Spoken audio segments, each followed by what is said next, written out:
lock in.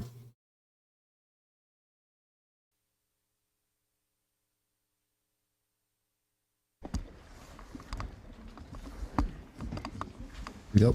Thank you very much. You're welcome. Are you all set? I'm all set. Nice group. Big group. But I want to thank you all for being here as we prepare to celebrate Labor Day, when we honor the incredible hardworking men and women of our country, which is doing very well, I have to tell you.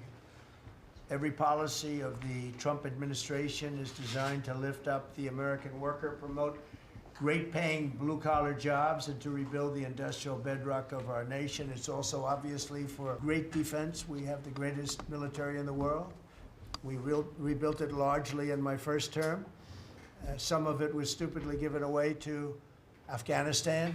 For what reason? Nobody can figure that one.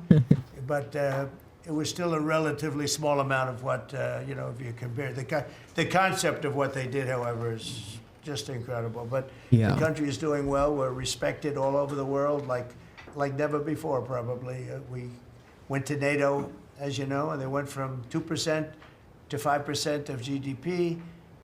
Nobody expected that. And the difference is they didn't pay the 2 and they paid the 5. So, and as you know, we are selling a tremendous amount of equipment to NATO. We're not spending any money, we're making money, but I don't want to talk about making. I want to talk about we're no longer involved with funding Ukraine, but we are involved with trying to stop the war and the killing in Ukraine. So we're selling missiles and military equipment, millions and millions, ultimately billions of dollars to the NATO people, where I'm very friendly and we have a great relationship, but that was an amazing trip. So they're funding the entire war. We're not funding anything. I think it's an important point to make, because a lot of people don't understand that. And we will continue to do that, and we're trying to get as much as we can for them. They want the American product. The American military product is by far the best in the world, and that's what they want to get. They have lots of options, but that's what they want to get. So the factories are doubling up and tripling up, where they make the Patriots and other really, you could say, defense and offensive weapons.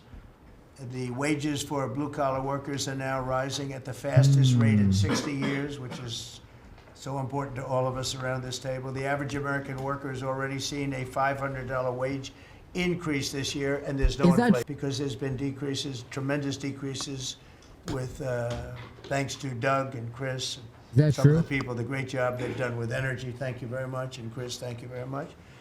I see you down close to $60 a barrel, and you'll be breaking that pretty soon, and that has a huge impact. So we have groceries are down, energy is way down. Energy is way down. It was $4 and $5 for a gallon of gas. Think of that for gasoline, and now it's probably $2.25. There are some places it's $2. It broke $2 at a couple of locations in the South. In places like California, where they charge such high taxes, it's higher, but it's still much lower than what it was a year ago. So energy's way down, groceries are way down, eggs are way down. Thank you very much, Madam Secretary. You've done a great job. Appreciate it. When we came in, the eggs were through the roof. They were 4 times higher than they've ever been. And my first question from you people, what are you going to do with eggs? I said, what's the problem with eggs? That was caused by Biden, or whoever was operating the AutoPen actually caused it, I guess. The AutoPen. I don't think he knew too much about eggs. Dude, Factories are no booming compared to before I took office. Domestic auto production is going to be, it's going to be so thrilling in 2 years when you see the numbers, because they're building plants all over the country. They're all coming in because of tariffs. They don't want to build. They don't want to pay the tariffs. That's actually, I actually do like that a lot. That's actually really good. They're pouring into our country, and you know about AI, and you know about but the auto plants, that's the good old-fashioned stuff that I love. The auto plants are pouring into the United States of America. They're coming from Mexico, they're coming from Canada, and they're coming from Europe, all over Europe.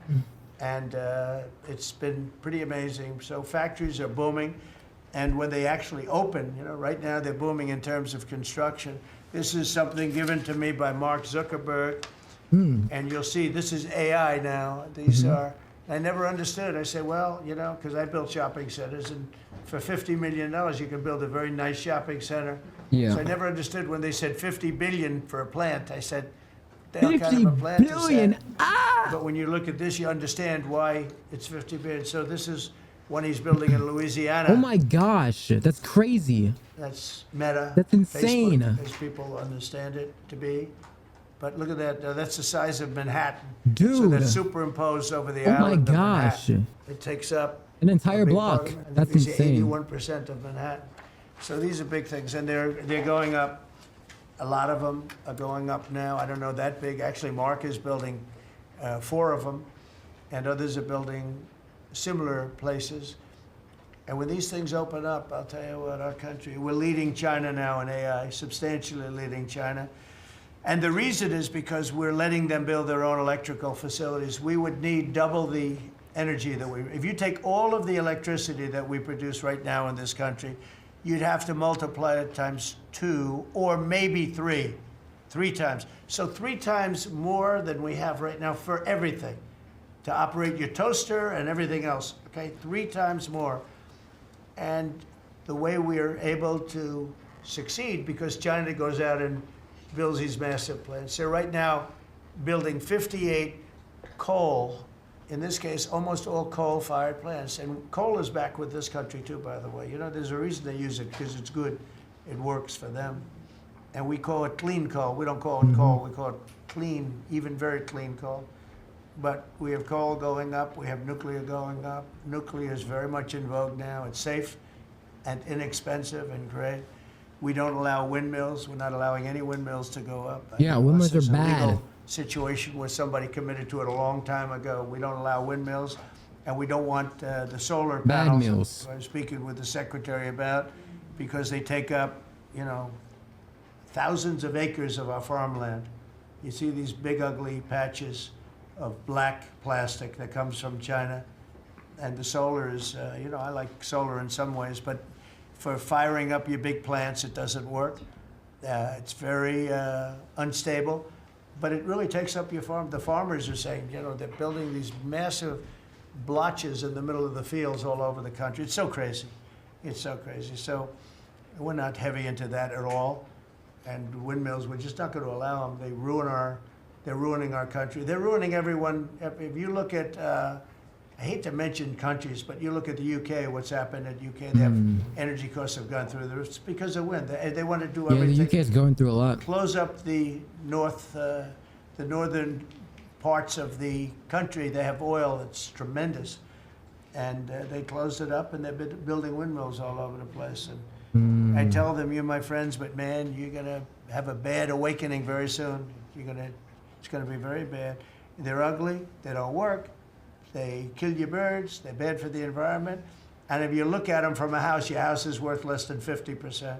So I'm trying to have people learn about wind real fast, and I think I've done a good job, but not good enough, because some countries are still trying, and they're destroying themselves. Those are countries that are really destroying themselves. I hope they get back to fossil fuel, because right now, Chris, whether we like it or not, fossil fuel is the thing that works. And then you can add nuclear with it and other things, but fossil fuel is what works if we're going to fire up those big monster factories. But if you look at comparing everything before I took office, domestic auto production is up 18,000 cars a month. And we haven't even started yet, because a lot of these plants aren't built. It's up 18,000 because Ford, General Motors, and a couple of others, Stellantis, they're taking their existing plants, and they're, as quickly as they can, they're adding on to them. So when their plants open, because they're building big, modern, beautiful auto plants. But think of that, we're up 18,000 cars a month, and essentially all they've done is try and utilize their space correctly as their big plants open up. It's going to be, I hope they remember that it was this way. I hope this table gets a lot of the credit for what's happening. It gets all of the credit, because this would have never happened. We were going out of business in every way. We were losing. All the car plants were leaving this country. Now they're all coming back in, and they are coming from Canada, and they are coming from Mexico, but they're coming from Germany. They're coming from all over the world. Domestic steel production is up by 100,000 tons of steel a week. We have Man. a 50% That's tariff on insane. steel, aluminum, and various other things. Copper just got brought into the picture, and that That's means insane. people are gonna want to make steel here. We just made a deal with U.S. Steel. As you know, we have an outside company come in, spend $17 billion on building new plants, new everything. It's great, and it stays right here in America. So we're doing amazingly well on steel, and domestic oil production is up by more than 300,000 barrels a day. That's a lot of barrels, and you're going to be talking about that in a second, I think, Chris and Doug. These two people have done a fantastic job, and we have the oil price down to about $62 a barrel. So just so you understand, because a lot of you like to talk about costs and prices, but I watch so much fake information. Product costs are down. Energy is way down. Energy brings Okay. things down. You know, with energy, that's what happened with Biden. He stopped our program, and then he went back to it when he realized that it looked like you're going to be paying numbers that nobody's ever seen, like $7 a gallon. You're going to pay $7 a gallon. They were up to $7.5. So then he immediately went back to the Trump plan that they terminated, but it was too late for them. It was too late. They blew it. They had a great thing going. I gave them something great, and they blew it.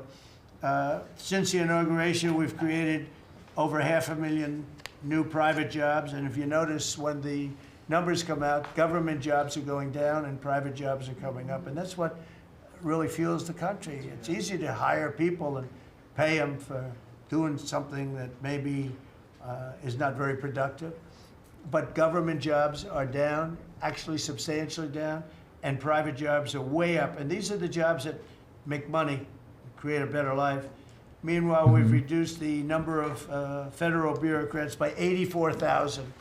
So we got rid of 84,000, and I think the job numbers, you're going to see the new job numbers are going to be through the roof because of all of the different businesses that are moving into our country. And not just production businesses, autos and AI, but any business you can think of. In the world of furniture, as an example, North Carolina, I went there many times when I built a lot of hotels and things, and I'd go to North Carolina, I'd buy the greatest, they were the greatest, most talented people.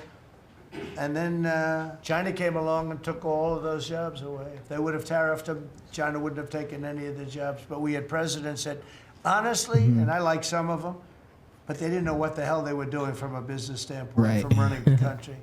And North Carolina, the most talented woodworkers that you've ever seen. I'd be there and I'd watch them. I'd say, I'd like to have a rail in that chair. Maybe, can you fancy it up a little bit? How about this, sir? And he'd hand me a thing. It was like they were artists. They were unbelievable. And that business was stolen from us by others, not only China, but by others. All of a sudden, you're ordering your furniture from China. It was not even close to being as good, but they couldn't compete with it. If we would have said costs 100% or 200% tariff, you wouldn't have lost one job. It's so sad. But we're going to rebuild North Carolina furniture and other places, South Carolina too, to a lesser extent. They make furniture, but furniture, we're going to put a very substantial tariff on. We've already announced it. It'll be done pretty quickly.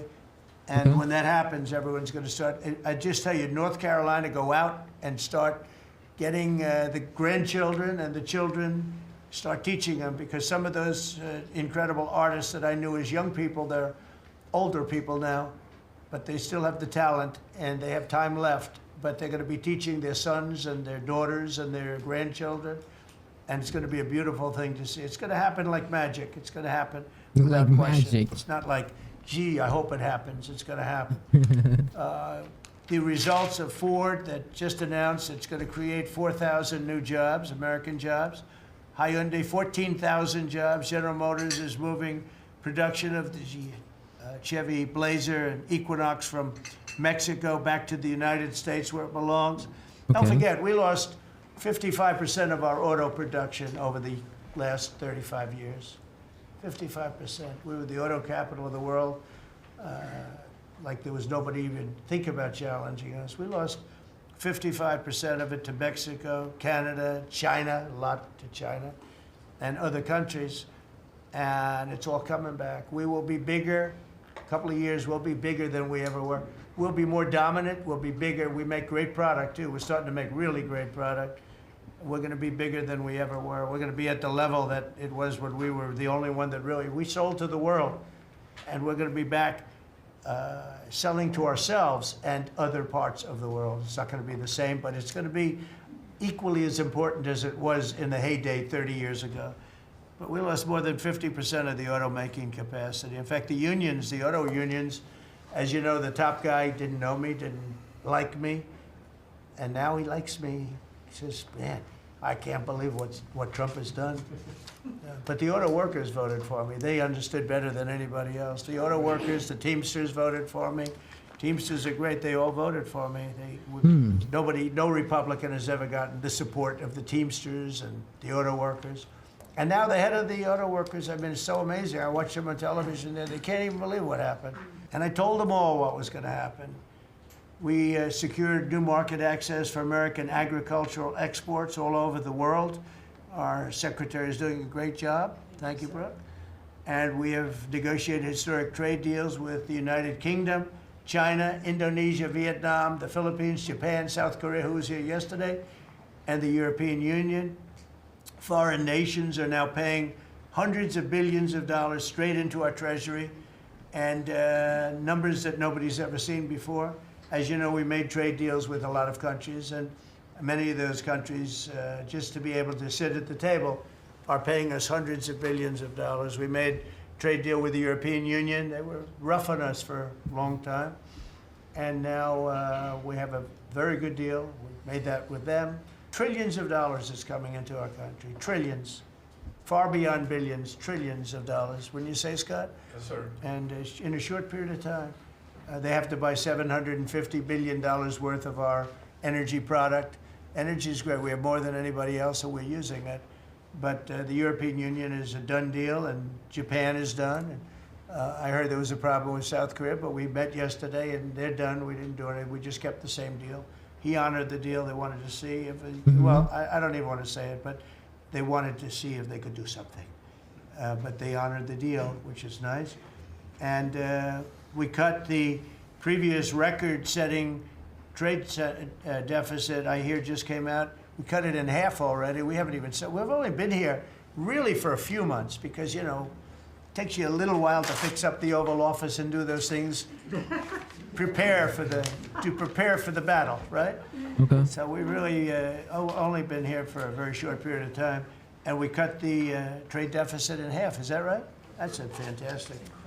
I didn't even think we were going to do that. And remember, these are things that are being built. These things, you know, all these numbers, they're not open yet. When they open, you're going to see things happen in the United States that nobody's ever seen before, including our country in its heyday. And I had the greatest economy in the history of our country my first 4 years, despite COVID, which was a very unfortunate situation for the whole world. We did a great job with it, never got the credit for the job we did.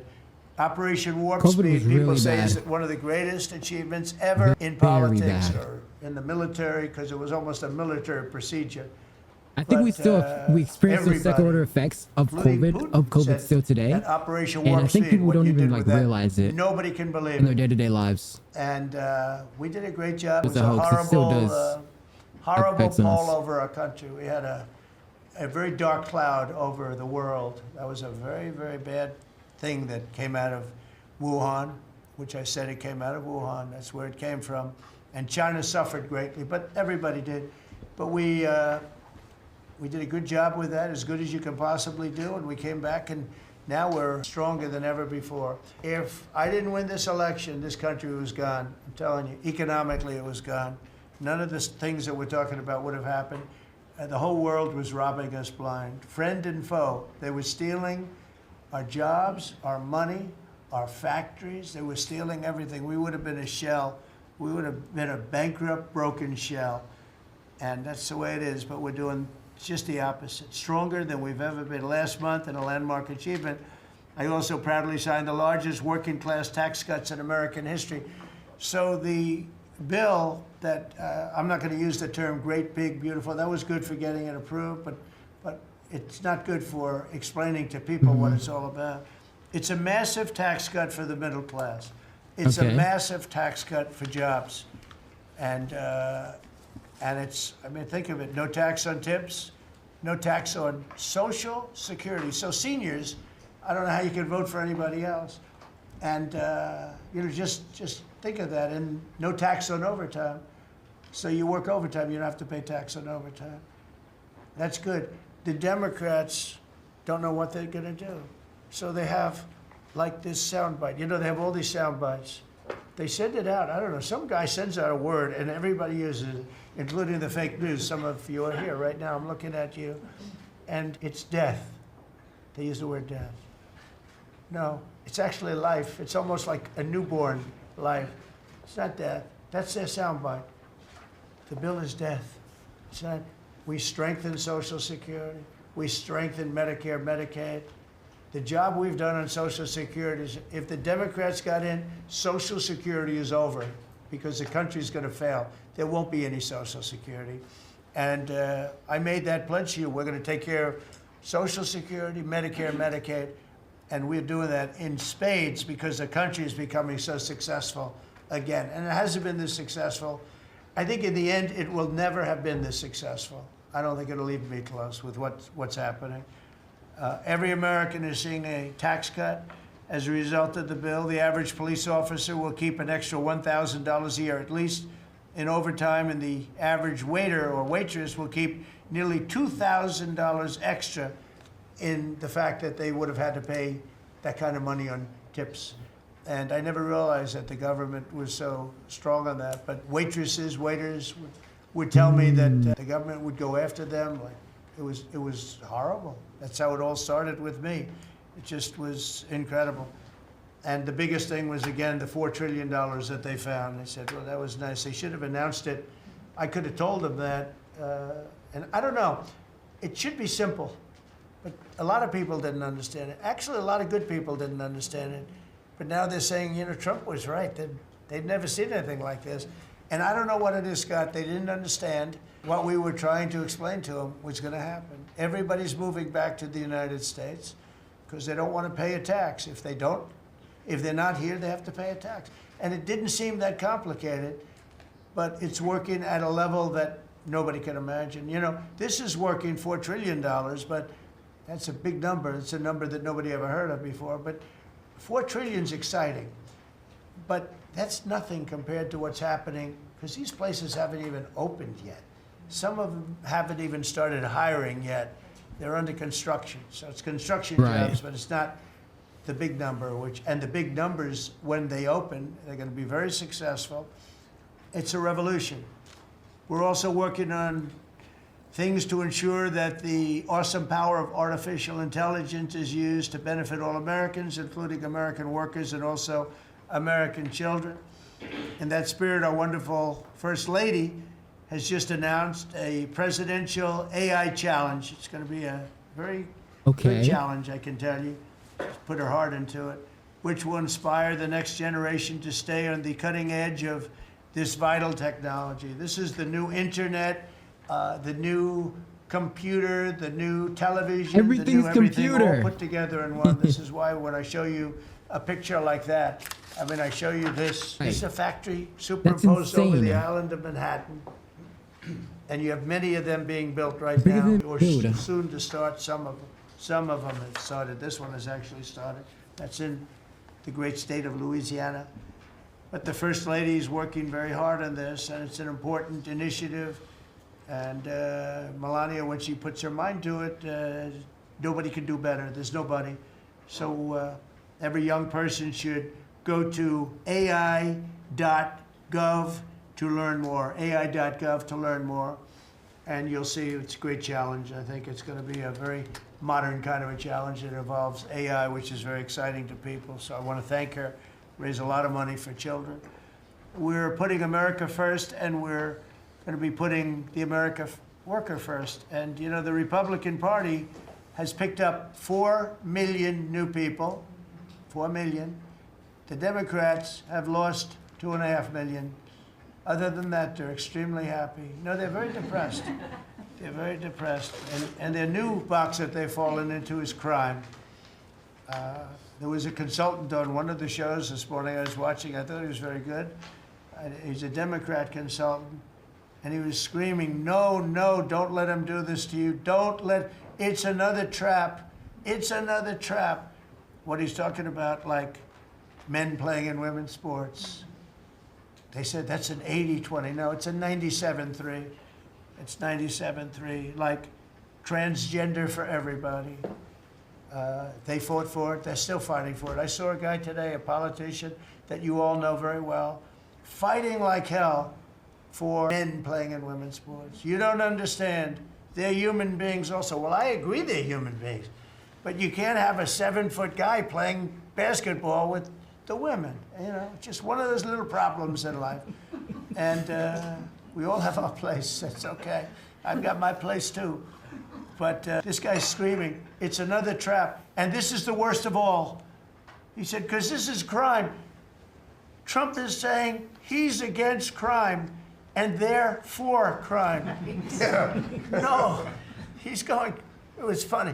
No, it's a trap, don't do it. And then I saw this poor, stupid Chuck Schumer, the guy. He looks like he's aged 100 years. And I don't like getting into looks. You know, looks don't mean anything, right? When you're in politics, looks don't matter. I look at Pam, I would never say she's beautiful because that'd be the end of my political career. Laurie, secretary. But I will tell you, this is the best of all. And they're gonna fight me. Like this slob of a governor you have in Illinois. This poor guy got thrown out of his business by his family. Know the family, I was partners with the family, nice family. I like the family, but he was no good. They threw him out. He's governor of Illinois. And he goes about Trump, we don't need his help. Chicago is the worst. These places are really bad. Crime in D.C. was the worst it ever was. You know, they make up stories. Crime in D.C. was the worst ever in history. And now, over the last 13 days, we've worked so hard. And we've taken so many, there are many left, but we've taken so many criminals, over 1,000. I watched a man from Maryland who said to me, I mean, sir, you're the greatest president. You're doing an unbelievable job. What a great job. Governor Moore, has anyone heard of him? Mm-hmm. He's another hopeful for president. I don't think so. But I met him, and I didn't realize it was on camera. Did you see they caught him on camera? I was at a game, I don't know, like the Army-Navy game or something. And I met him in a hallway.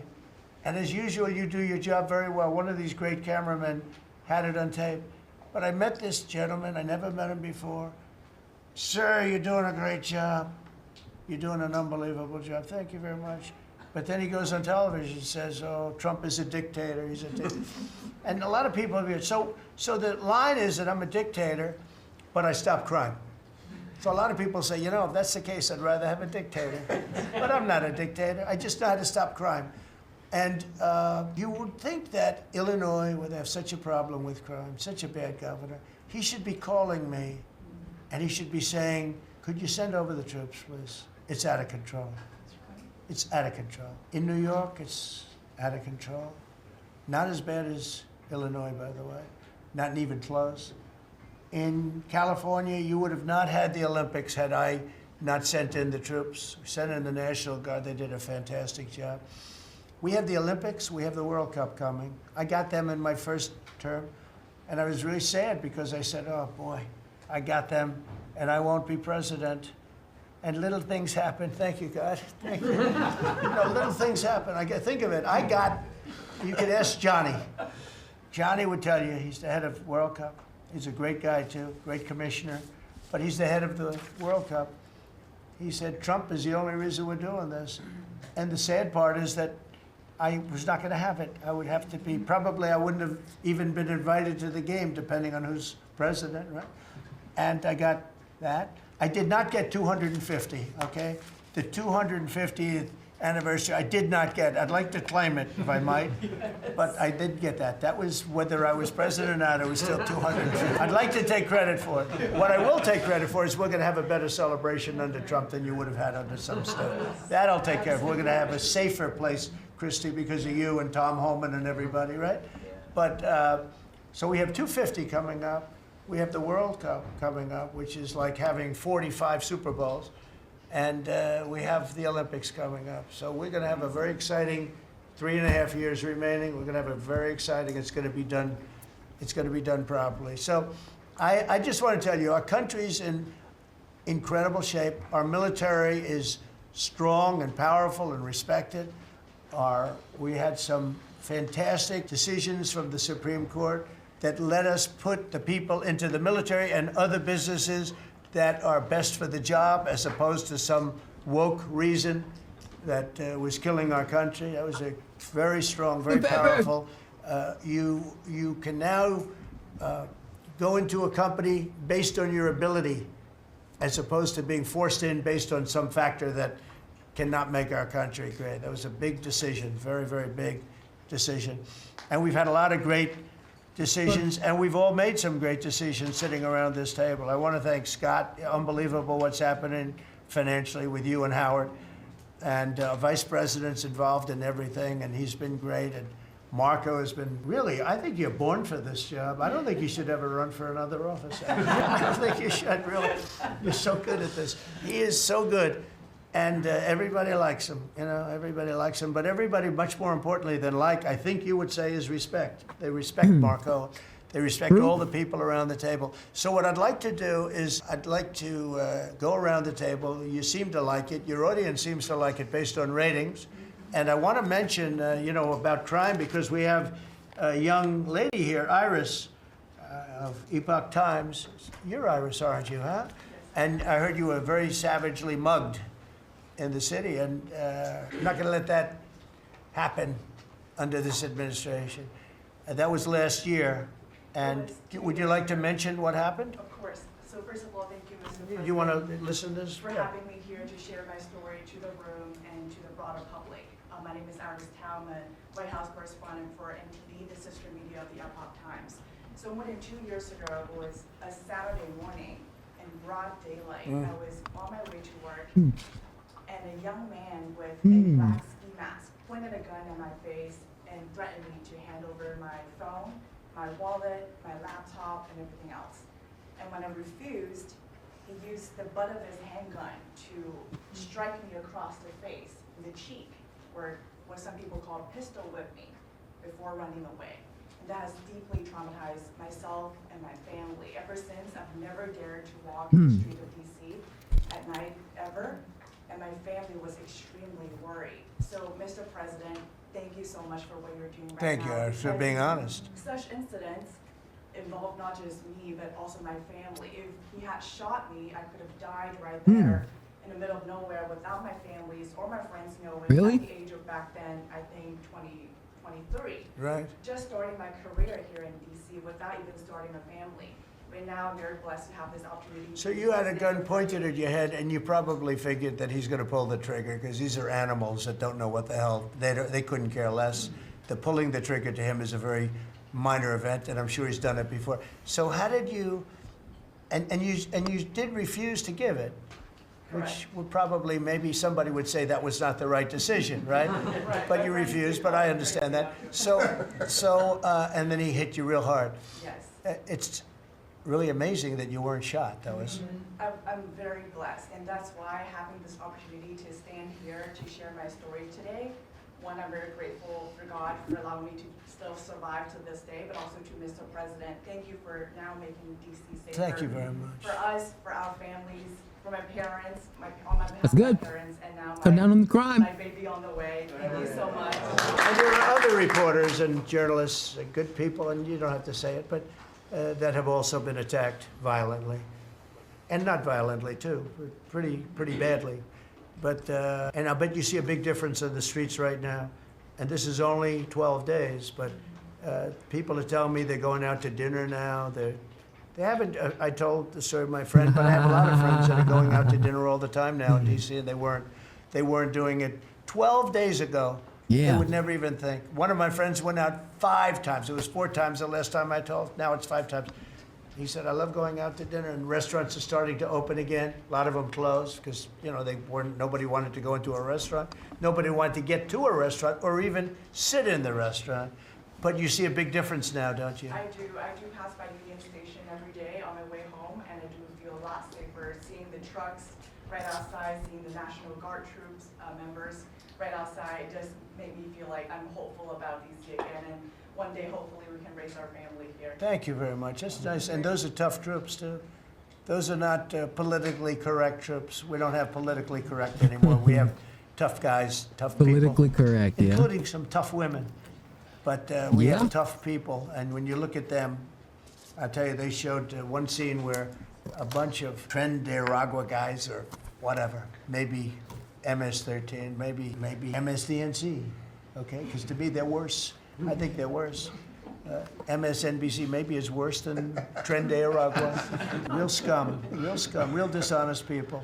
But anyway, they went into this gang. I think it was Tren de Aragua, Venezuela, and they weren't nice to this group of people. The gang was calling them sir. Yes, sir. Yes, sir. Get out of here. Get the hell out of here. You're no good. Get out of here. And yes, sir. Yes, sir. Yes. These are people that beat up people all day long, and they're calling these soldiers. That's what they are. They're real soldiers. There's no games. I said, you don't have to be politically correct. And you know the way they used to spit in the face of the soldiers, with the soldiers standing like this, and you'd have some guy or some woman sometimes screaming at them from 1 inch away. They're standing there, and they're told you cannot do anything, and they start spitting, actually spitting in their face. And I said, you spit, we hit. And they're totally authorized to do that, all of those things. But your story is great, and there are other stories here, but they don't have to tell them. But some people are ashamed to tell them. They don't want to tell them. But it was like a jungle, and it's not a jungle anymore. And it's going to get so good that this will be the safest capital there is. It'll be one of the safest places in our nation, anywhere. And right now, it's one of the most unsafe places, but not now. 12 days ago, it was the most unsafe place in our nation. And they have to stop issuing false crime numbers because, I mean, I heard the mayor, and I like the mayor, you know, fine. I don't care if I like her or not. If she did her job, I wish she were a horrible person who did her job. But she's probably nice, I guess. I don't care. I want her to do a job. But they issue false numbers. She said, crime is down, you know, before we got, now they can say crime is down. Crime is very much down. But what they did is they issued numbers. It's the best in 30 years. Not the best. It's the worst. It's the worst. It's much worse. And they gave phony numbers. And then they fired the man who didn't want to write the phony numbers. He got fired. And I guess that whole situation's under investigation because it's a very important thing, Pam. I mean, if they're going to give these phony numbers, it's a false feeling that you get crime. You have to do something about it. And you can't go around saying, oh, Washington, D.C. safe, if it's not. It's going to be very safe very soon. It's very safe right now. You're going to go out, have dinner. People are going out all over the place. They're walking. I have people that work in government, strong, tough cookies. They can take care of themselves.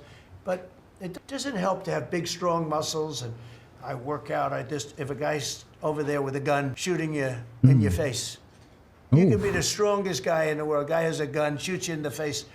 It doesn't matter how much you've worked out, how many weights you've lifted, how hard you work. And so we have the toughest guys and we have the best guys. And I'm willing to go to Chicago, which is a big trouble, but we have a governor that refuses to admit he has problems, huge problems. Baltimore, Wes Moore was telling me I want to walk with the president. Well, I said, I want to walk with you too someday.